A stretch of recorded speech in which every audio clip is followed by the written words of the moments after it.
Bapak Menteri Agama, tugas keislaman gubernur apa? Ke Aljabar tiap hari? Bukan. Ke Pusdai tiap hari? Bukan. Tugas keislaman gubernur adalah menyelesaikan masalah orang-orang miskin, menyelesaikan masalah anak-anak yatim, menyelesaikan masalah orang-orang sakit, menyelesaikan masalah orang-orang yang tidak bekerja agar mendapat pekerjaan, menyelesaikan masalah petani, menyelesaikan masalah nelayan, menyelesaikan masalah buruh. Ini tugas saya. Tugas saya bukan spiritual, tapi sosial. Kesalehan saya bukan baca la ilaha illallah 110.000 sekali, tapi kesalehan saya adalah membangun ribuan rumah rakyat miskin. Kesalehan saya adalah membelanjakan APBD tidak untuk jalan-jalan, tidak untuk plesir, tidak untuk keluar negeri, tidak untuk baju dinas, tidak untuk rumah dinas, tidak untuk seminar-seminar, tidak untuk simposium, tidak untuk pengarahan-pengarahan, tapi membelanjakan APBD saya menyelesaikan 8 asnaf yang itu menjadi mustahik zakat. Itu kewajiban APBD. Ini nanti biar Pak Kiai yang jelasin. Ini jelasin, karena ini harus dibenerin sistem. Zaman Kanjeng Nabi, masyarakat membayar pada negara itu zakat, disimpannya di Baitul Mal. Maka Baitul Mal itu adalah kas negara. 8 asnaf itu menjadi kewajiban negara, tapi melalui zakat. Jawa Barat, iurannya, kewajiban rakyatnya banyak sekali. Pajak pusat, pajak daerah, pajak desa, zakat, infak, sodako, tapi rakyatnya tuh benghar-benghar. Kenapa? Karena selama ini tokoh agama itu berkutat di belanja badan amil zakat. Seharusnya tokoh agama itu berkutatnya di mana? Menyoroti APBD. Ini APBD gubernur udah bener nggak buat rakyat? Ini bener nggak buat anak yatim? Ini bener nggak buat fakir miskin? Ini bener nggak untuk infrastruktur jalan? Ini bener nggak untuk infrastruktur irigasi? Ini bener nggak untuk sekolah? Ini bener nggak untuk pembangunan perumahan rakyat miskin, nelayan? Itu difokuskan di situ, ditegur DPR-nya, ditegur gubernurnya, benerin. Untuk apa? Karena kesejahteraan kuncinya di APBD, bukan di badan amil zakat. Saya nantang makanya. Untuk itu, apa yang mengakibatkan kita ini terlambat kesejahteraan? Karena belanja penyelenggara negara lebih gede daripada rakyatnya. Mohon maaf, belanja untuk penyelenggara negara bobotnya dulu sampai 70%, sekarang diturunin menjadi 50%, sekarang dituntut untuk 30%. Kenapa? Kegedean belanja aparatnya. Jadi belanja yang melayani lebih gede dibanding yang dilayani. Makanya Provinsi Jawa Barat merubah paradigma itu, menghilangkan anggaran yang tidak penting, diarahkan untuk belanja yang penting. Kenapa? Pengen mempercepat pembangunan dan kesejahteraan rakyat. Tetapi kita berhadapan dengan situasi yang berat, di mana kebutuhan pemerintah pusat sangat tinggi, sehingga pemerintah daerah harus dikurangi. Nah, yang berikutnya, ini jelasin karena ini publik. Di Provinsi Jawa Barat, apa yang harus dikoreksi? Yang dikoreksi di gini, mental aparat. Mentalnya bagaimana? Saya nanya tentang tunjangan. Saya pelajari, ternyata tunjangan struktural orang yang bekerja dengan resiko lebih kecil dibanding yang fungsional, yang tidak beresiko dan tidak bekerja. Karena aturan. Makanya saya minta ke Kepala BKD evaluasi. Pegawai provinsi banyak yang tidak memilih menjadi struktur karena bertanggung jawab pada pekerjaan, pada komplain dari masyarakat. Ku gubernur di Polototan Unggal Poe, dia milih jabatan fungsional. Nu gawena eueuh gajihna gede pan teu eling negara teh ieu teh. Bayangin, negara tidak adil. Jadi yang bekerja di struktur anu dipariksa, anu di demo, gajihna leuwih leutik dibanding anu gawena HS. tanggung jawab mah cukup nyeun ngarang nyaeta telaah dibaca ge ku aing tara telaahna.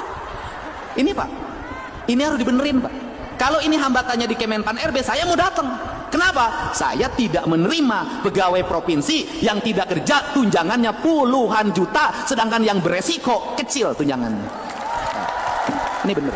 Kenapa? Ini duit publik yang harus dinikmati oleh rakyat kecil untuk sekolah gratis, untuk mendapat perumahan. Ini negara. Nah, ini adalah sistem, dan ini dulu kalau Indonesia itu tidak bayar pajak, kalau Indonesia mungkin negara yang bersyariatkan Islam, mungkin bayarnya zakat.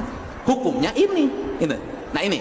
Jadi, kalau di Bajis itu amilin itu adalah penyelenggara keuangan negara, amilin. Mantak kekat para amilin ulah ngurus beteng sorangan wae. Ini Pak, ini penting Pak. Jadi tafsirnya apa? Terakhir, pegawai Pemda provinsi yang soleh bukan yang umroh tiap tahun. Pegawai Pemda provinsi yang soleh adalah berani menunda hajinya untuk melayani rakyatnya yang menjadi kewajiban. Jangan dibalik-balik, kepala dinas soleh umroh nage tiap tahun, ay umroh nama kayak duit SPJ liar. Pergi haji, bukan. Kesolehan seorang kepala dinas, seorang sekda, seorang gubernur adalah tidak mau meninggalkan daerah di mana rakyat dipimpinnya satu hari pun demi kepentingan rakyatnya. Itu soleh. Terakhir, ini ada Bu Kepala Dinas Pemberdayaan Perempuan dan Pelindungan Anak. Ini penting. Kenapa penting? Ini penderitaan. Kenapa? Tiap hari kami harus melayani TKI yang paspor kunjungannya habis di luar negeri dan harus balik. Perginya ilegal, pulangnya harus kita kembalikan. Perlu biaya, perlu komunikasi. Itu pertama. Yang kedua, tiap hari, makanya saya ngomong Islam ini, kami harus melayani anak-anak di bawah umur yang dilecehkan oleh bapaknya, yang dilecehkan oleh bapak tirinya, yang dilecehkan oleh pamannya karena ibunya pergi jadi TKI di luar negeri. Pertanyaannya adalah, apakah kita akan membiarkan? Tidak. Per hari ini, agar Dinas Pemberdayaan Pelindungan Ibu dan Anak mengeluarkan peraturan gubernur yang melarang warga Jawa Barat memiliki anak balita pergi ke luar negeri untuk bekerja. Dia harus, yang pergi ke luar negeri harus asesmen dulu, ditanya dulu. Kalau kemudian dia pergi ke luar negeri karena berbagai problem, maka tugas Kepala Badan Pemberdayaan Perempuan mencarikan pekerjaan di dalam negeri, mencarikan pekerjaan di Jawa Barat. Kenapa? Zolim gubernur. Makin banyak anak yang mengalami trauma, rusak masa depannya karena keluarganya tidak mampu hadir di rumahnya disebabkan negara abai terhadap pengelolaan keuangan daerah. Ini penting. Jadi untuk itu saya mengucapkan terima kasih. Kita berucap terima kasih pada yang membangun Masjid Al-Jabar, dari mulai Pak Dani, Pak Ahmad Heriawan, Pak Ridwan Kamil, semuanya semoga menjadi orang-orang soleh. Dan doakan pemerintah Provinsi Jawa Barat bisa dipercaya oleh rakyat, sehingga rakyatnya mau bayar pajak kendaraan bermotor yang pada akhirnya kita bisa bayar cicilan TEN sebagai modal pembangunan Al-Jabar. Saya jelasin, cicilannya per tahun pembangunan masjid ini 500 miliar. Jadi masjid ini milik siapa? Milik rakyat Jawa Barat karena dibayarkan dari pajak yang dibayarkan oleh rakyat Jawa Barat. Ini penting.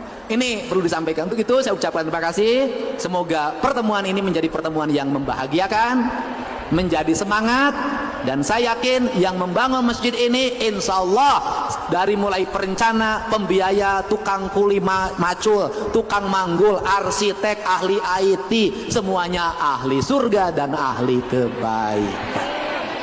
Dan saya ucapkan terima kasih, saya sampaikan ke Pak Menteri Agama. Apa ucapan terima kasih? Di tengah-tengah banyak daerah mengalami kesulitan fiskal karena rakyatnya menurun bayar pajaknya, Jawa Barat mendapat amanah rakyat bayar pajaknya tiap hari mengalami peningkatan. Artinya rakyat Jawa Barat percaya ke pemungut pajak, bukan percaya sama saya. Itu artinya ke pemungut pajaknya percaya, sehingga pajaknya bisa dibelanjakan untuk kepentingan masyarakat. Saya doakan ibu-ibu sing sarehat, sing jalembar, mudah-mudahan ugadu caroge-carogena sing sehat, sing seurejekina, nugadu putrana sing soleh, sing soleha, incu buyutna soleh soleha, anu tegadu caroge mudah-mudahan balik di Aljabar boga gebetan anyar.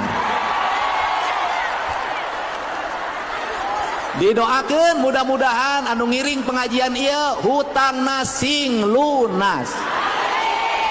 Ternyata nu loba hutang teh loba. Doakeun sim kuring tong wakaboga pamajikan tapi ka 2028. Hatur nuhun, wallahu muwaffiq ila aqwamit thoriq. Assalamualaikum warahmatullahi wabarakatuh. Sampurasun.